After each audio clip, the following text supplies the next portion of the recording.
Chin up. Days of Our Lives bad news is actually a good thing. Well, it's finally time to say goodbye to a Days of Our Lives era. It's a curious era that, if we're being honest, got a lot of flack from fans, but we'll be the first to admit that not everyone is cheering on Body and Soul's demise on Days of Our Lives. We've known this was coming, though, for a long time. For one thing, Days of Our Lives just couldn't keep up such a huge Body and Soul presence forever. How could you have year after year of storyline about a fictional soap within a soap? At the same time, it couldn't just fade into the background and be forgotten with so many soulmates involved in it, so eventually, we reasoned, the plug had to be pulled on it.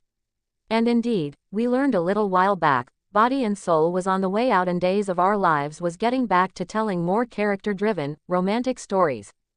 None of this was bad, unless you were one of the fans of the tongue-in-cheek homage to soapdom.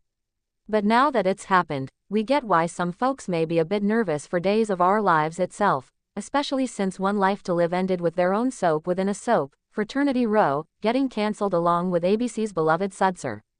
Plus, the same episode that ended the Body and Soul storyline, let us know that Salem University Hospital was also in serious trouble.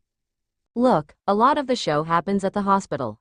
After all, as Seth just casually mentioned to Bonnie and Johnny, Salem has the highest number of psychos per capita in the nation. We aren't quite sure, psycho is the medical term for homicidal sociopaths, but we get the gist. The hospital disappearing could have a serious impact on the Salem survival rate. Who will come up with the antidotes and life-saving brain chip removal surgeries if the hospital doesn't exist anymore? So combine the news that Body and Soul is out and the hospital is about to declare bankruptcy, and possibly close because of it. We get why some folks might be worried about Days of Our Lives' future. The good news is, we're currently racing towards the show's 60th anniversary in November.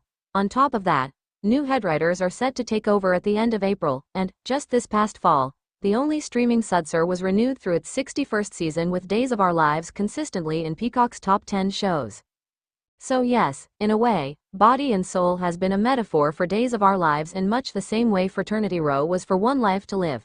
But Days of Our Lives isn't going anywhere, so in this case, the Body and Soul storyline ending is more of a symbolic move to usher in a new chapter for our beloved Solemites.